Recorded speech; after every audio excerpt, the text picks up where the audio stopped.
Estudo para células Igreja, Graça e Paz. Estudo 5, lição 6. Os eventos finais e as festas do outono. O arrebatamento da igreja, o julgamento das nações e as bodas do Cordeiro. Texto base, 2 Pedro 3, 1 e 2 e 2 Pedro 3, 13.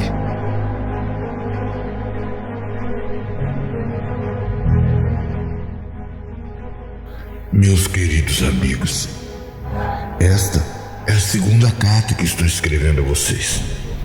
Nessas duas cartas, procuro despertar pensamentos puros na mente de vocês, fazendo com que se lembrem dessas coisas. Quero que se lembrem das palavras ditas há muito tempo pelos santos profetas e do mandamento do nosso Senhor e Salvador que foi dado a vocês por meio dos apóstolos que anunciaram o Evangelho a vocês.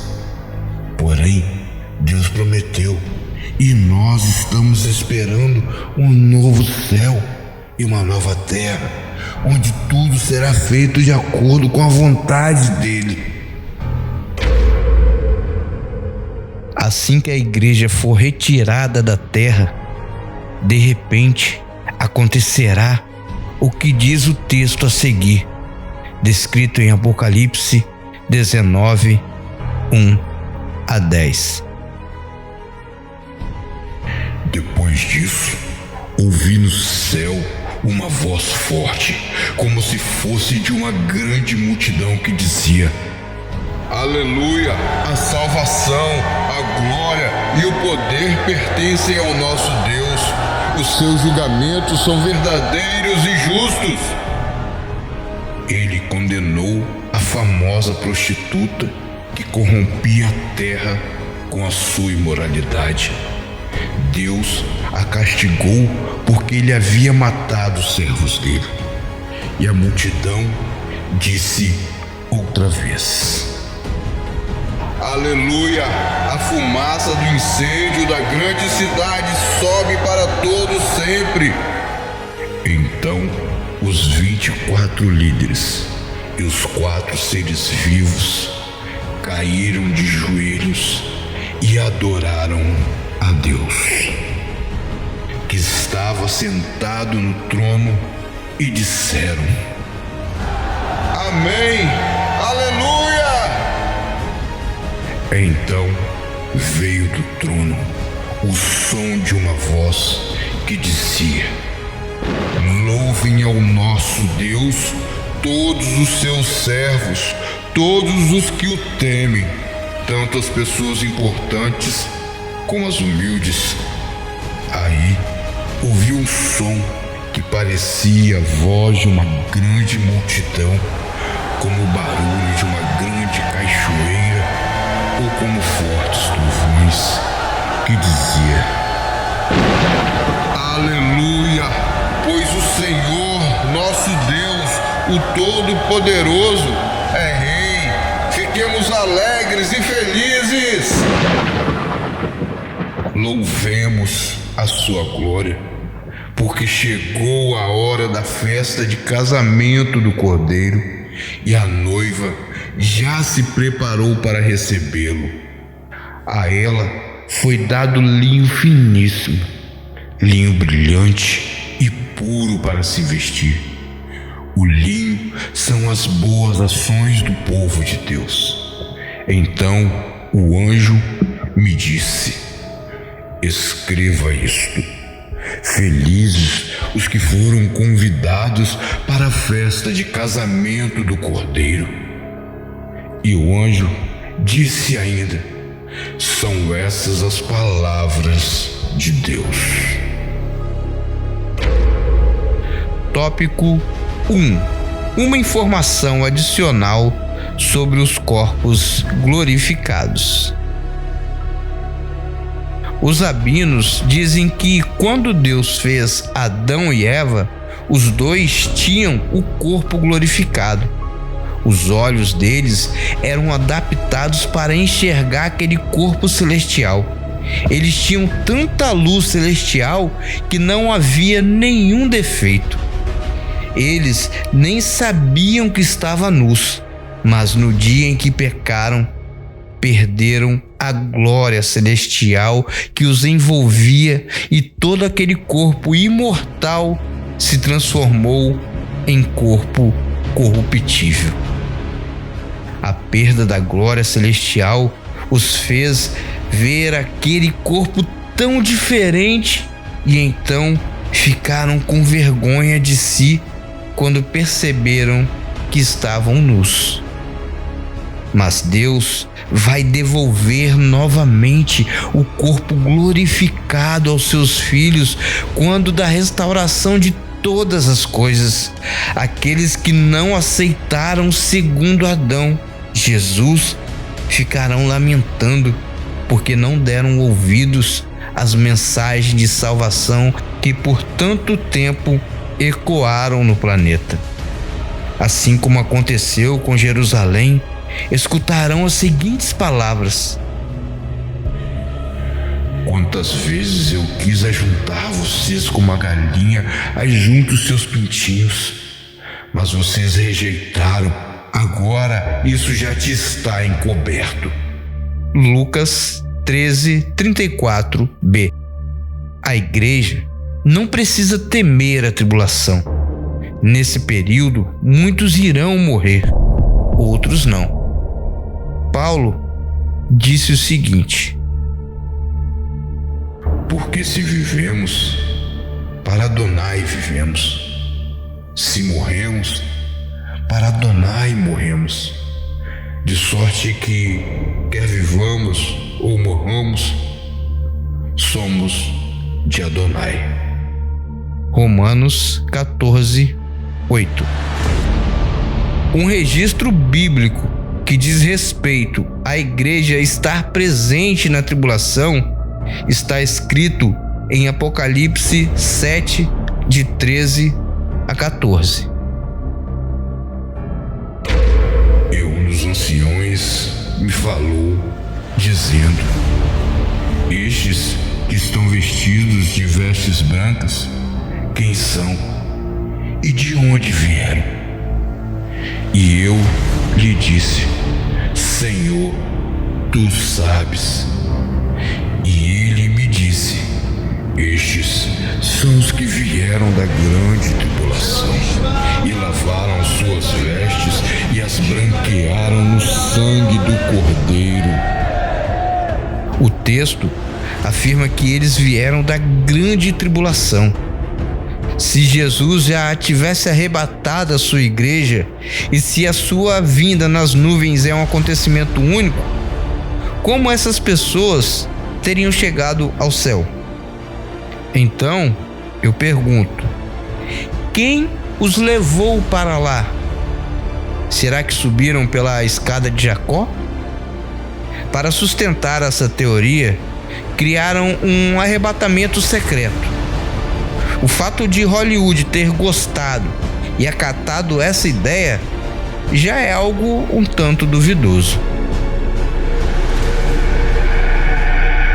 Tópico 2. A vinda de Jesus na visão do apóstolo Paulo. Paulo ensinou que a vinda de Jesus não se daria antes da manifestação do filho da perdição, o anticristo. Não deixe que ninguém os engane com nada disso, pois antes desse dia terá de acontecer a revolta contra Deus e terá de aparecer o perverso, que está condenado a ir para o inferno. Segundo Tessalonicenses 2:3. Paulo está dizendo que Jesus só voltará quando o anticristo se manifestar, perseguindo ferozmente Israel e a igreja. Esses fatos ocorrerão claramente na última semana de Daniel, nos 70 anos finais do mundo. conforme está escrito em 2 Tessalonicenses 2, 1-8. Agora, irmãos, a respeito da vinda de Jesus Cristo, o nosso Senhor, e do nosso encontro com Ele, pedimos a vocês o seguinte: não se perturbem facilmente, nem fiquem assustados se alguém afirmar que o dia do Senhor já chegou. Talvez alguém diga que nós tenhamos afirmado isso enquanto profetizávamos ou anunciávamos o Evangelho, ou que escrevemos isso em alguma carta. Não deixe que ninguém os engane com nada disso, pois antes desse dia terá de acontecer a revolta contra Deus, e terá de aparecer o perverso, que está condenado a ir para o inferno. Ele será contra tudo que as pessoas adoram e contra tudo que elas acham que é divino. Ele vai se colocar acima de todos e até mesmo vai entrar e sentar-se no templo de Deus e afirmar que é Deus. Por acaso, vocês não se lembram que eu disse tudo isso quando estava com vocês? E vocês sabem também que existe alguma coisa que não deixa que isso aconteça agora. Porém, no tempo certo, o perverso aparecerá. A misteriosa maldade já está agindo, mas o que está para acontecer acontecerá somente depois que for afastado aquele que não deixa que isso aconteça. Então o perverso aparecerá, e o Senhor Jesus, quando vier, o matará com um sopro e o destruirá com a sua gloriosa presença. Paulo também ensina que quando Jesus voltar, primeiramente os mortos ressuscitarão com corpos glorificados. Depois, nós, os que estivermos vivos, teremos os nossos corpos transformados e seremos arrebatados juntamente com eles nas nuvens e iremos ao encontro do Senhor nos ares. Isso está escrito em 1 Tessalonicenses 4:17. Assim será a volta de Jesus. Como ele vem uma única vez, reporto a pergunta feita anteriormente. Se a igreja é retirada da terra antes do anticristo, ou seja, antes da tribulação, como aqueles santos mencionados em Apocalipse 7, 13 e 14 chegaram no céu depois da tribulação?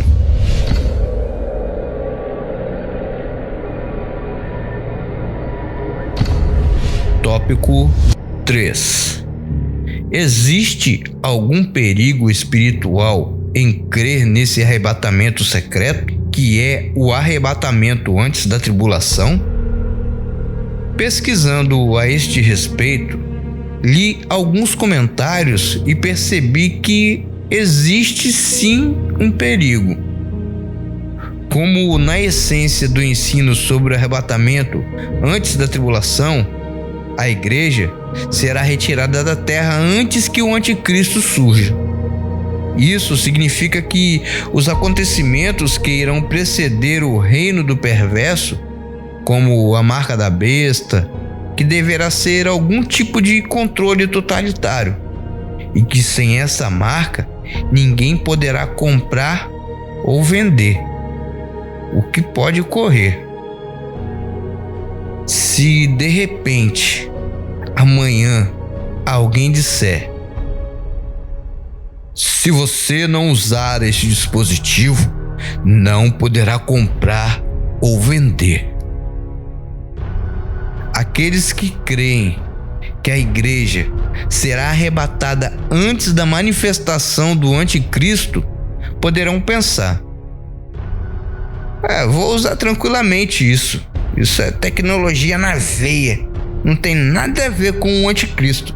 Pois antes que ele se manifeste, Jesus vem buscar a sua igreja. A pessoa será reduzida facilmente a aceitar o controle, a marca. Mas aquele que sabe que a igreja ainda estará aqui na terra quando o anticristo se manifestar, logo perceberá o engodo e não aceitará a submissão a esse regime. Então terá início a tribulação daqueles dias. A vida ficará terrível. Muitas pessoas serão perseguidas e terão suas propriedades confiscadas. De repente perderão tudo. Mas no momento que já está agendado no calendário do Eterno, Ele dará a conhecer o seu magnífico plano misterioso. Quando o sétimo anjo tocar a trombeta, Deus cumprirá o seu plano secreto, como anunciou aos seus servos, os profetas. Apocalipse 10, 7. Sempre irei ensinar a igreja a se preparar para o tempo da tribulação. Deus tem seu plano secreto que ninguém conhece. Então, não devemos temer nada. Na tribulação ficará evidente a diferença entre os que servem a Deus e obedecem e os que fazem apenas a sua própria vontade. Assim disse o profeta Malaquias. E mais uma vez o meu povo verá a diferença entre o que acontece com as pessoas boas e com as más, entre os que me servem e os que não me obedecem. Malaquias 3, 18. Tópico 3.2. A Guerra do Armagedon.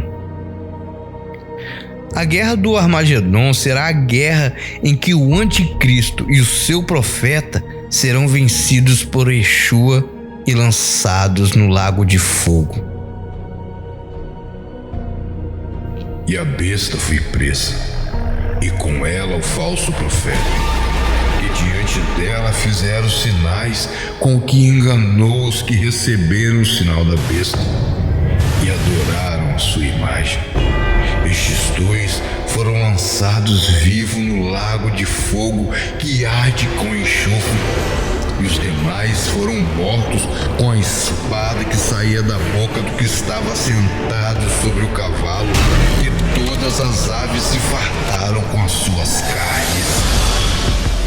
Apocalipse 19, 20 e 21. De acordo com as profecias, essa guerra acontecerá no Vale do Armagedon, também chamado de Meguido ou Megido. Porque são espíritos demônios que fazem prodígios, os quais vão ao encontro dos reis da terra e de todo o mundo, para congregá-los para a batalha naquele grande dia do Deus Todo-Poderoso. Eis que venho como ladrão. Bem-aventurado aquele que vigia e guarda suas roupas, para que não ande nu e não se vejam as suas vergonhas. E os congregaram no lugar em que hebraico se chama Armagedon. Apocalipse 16, 14 a 16. Quero aproveitar o texto acima para reforçar a compreensão de que a igreja estará na tribulação, mas não sofrerá a ira de Deus. A diferença entre sofrer tribulação e sofrer a ira é que a tribulação é a didática de Deus para provar os seus servos. Todos, indistintamente, são provados. Mas a ira representa o juízo de Deus que é destinado aos ímpios. Observe que na revelação final que foi dada ao apóstolo João, o momento em que Jesus está vindo como ladrão é no final da tribulação, na guerra do Armagedon. Essa é a linha do tempo dessa guerra. O anticristo se manifestará depois de quebrar uma aliança que será feita com os judeus. Naquele momento, a última semana da profecia de Daniel já terá ocorrido há 3 anos e meio. Isso é o que se chama em profecia de um tempo, 2 tempos e metade de um tempo. Para ficar bem claro, vamos memorizar o seguinte: 1 tempo, 1 ano.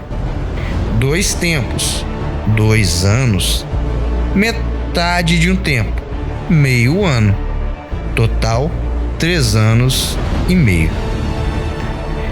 Quebrada a aliança, os judeus irão perceber que o Messias que eles tanto festejaram como sendo o cumprimento de profecias se trata de um impostor.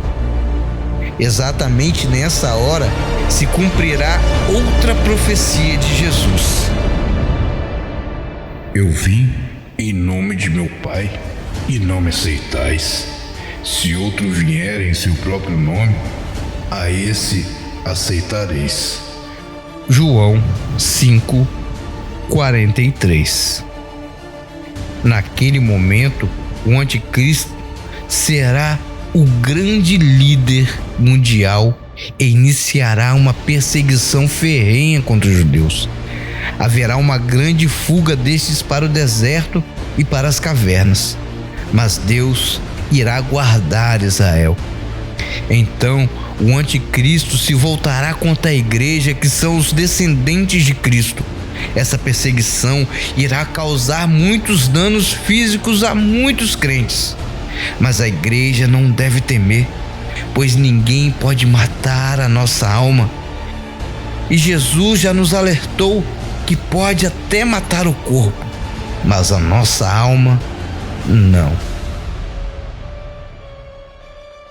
Quando essa perseguição atingir o nível estabelecido por Deus, o anticristo formará uma coalizão de nações que irão marchar contra Israel. Serão utilizados países fronteiriços e hostis a Israel. De acordo com a Bíblia, nesse tempo, o rio Eufrates estará com suas águas minguadas e o exército atravessará o rio a pé. Esse rio está passando há muito tempo por um processo de secagem. Em muitas partes está morrendo, como previu a Escritura. O pastor Henrique Lobo já ministrou sobre a seca do rio Eufrates, que ele mesmo documentou. Vejamos o que o texto bíblico fala em Apocalipse 16, 12 a 14. E o 6º anjo derramou a sua taça sobre o grande rio Eufrates, e a sua água secou-se, para que se preparasse o caminho dos reis do Oriente. E da boca do dragão, e da boca da besta, e da boca do falso profeta, vi sair 7 espíritos imundos, semelhantes a rãs, porque são espíritos demônios, porque fazem prodígios, os quais vão ao encontro dos reis da terra e de todo o mundo, para congregá-los para a batalha, naquele grande dia do Deus Todo-Poderoso. Israel não terá chance alguma diante de uma coalizão dessa monta. O povo estará perdido, sem esperança, cercado por todos os lados. O Messias que tanto aguardaram era um impostor, um enganador. Muitos rabinos e o povo comum irão perceber que eles realmente podem ter cometido o maior erro de toda a história da humanidade e questionarão: e se Yeshua for realmente o Messias? Agora eles serão punidos terrivelmente por terem-no rejeitado. A situação estará terrivelmente feia. A angústia, o pavor e o medo tomarão conta da nação. O exército estará com a moral destruída.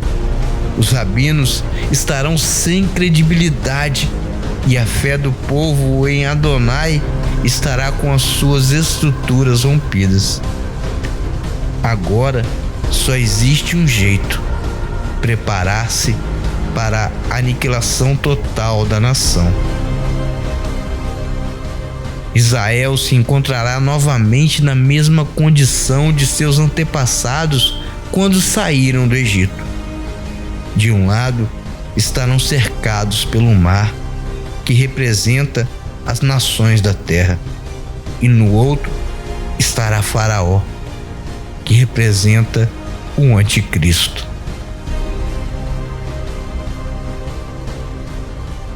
Quando estiverem em inimaginável aperto, então verão algo profético acontecer. A profecia de Zacarias. Mas sobre a casa de Davi e sobre os habitantes de Jerusalém derramarei o espírito de graça e de súplicas, e olharão para mim, a quem traspassaram, e prantearão sobre ele como quem pranteia pelo filho unigênito, e chorarão amargamente por ele, como se chora amargamente pelo primogênito. Naquele dia será grande o pranto em Jerusalém, como o pranto de Haddad e Rimon no vale de Meguido. E a terra pranteará, cada família à parte, a família da casa de Davi à parte, e as suas mulheres à parte, e a família da casa de Natã à parte, suas mulheres à parte, a família da casa de Levi à parte, e suas mulheres à parte, a família de Simei à parte, e suas mulheres à parte. Todas as mais famílias remanescentes, cada família à parte, e suas mulheres à parte. Zacarias 12, 10 a 14. O mesmo choro que houve no Egito pela morte dos primogênitos se ouvirá na terra de Israel, pois os judeus reconhecerão que mataram o primogênito de Deus. Eles irão chorar amargamente pelo erro que cometeram. Jesus mesmo disse: eles não sabem o que fazem. Isto é, estão cometendo um erro. Tudo irá conspirar contra eles, mas então se cumprirá a profecia de Daniel. Nesse tempo aparecerá o anjo Miguel, o protetor do povo de Deus. Será um tempo de grandes dificuldades, como nunca aconteceu desde que as nações existem.